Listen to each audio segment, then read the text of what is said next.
महादेव। नमस्कार दोस्त, आप लोगन कैसा नहीं।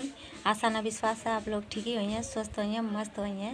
अरे आई नेवा का ये चिल्ला थे यूपी में का बा, यूपी में का बा।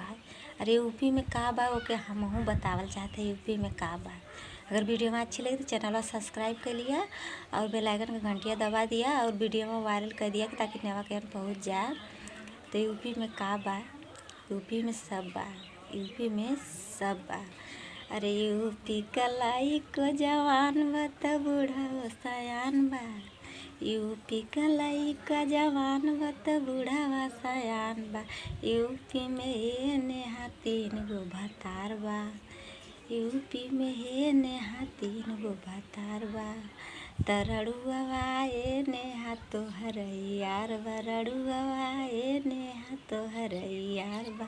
यूपी में पूछा ताड़ू का बा, यूपी में सुना ताड़ू सब बा, यूपी में सब बा। दोस्तों, वीडियो अच्छी लगी तो चैनल सब्सक्राइब जरूर करिए, वीडियो इतना वायरल करिए ताकि नेवा के पहुँच जाए कि यूपीओ में केहू है।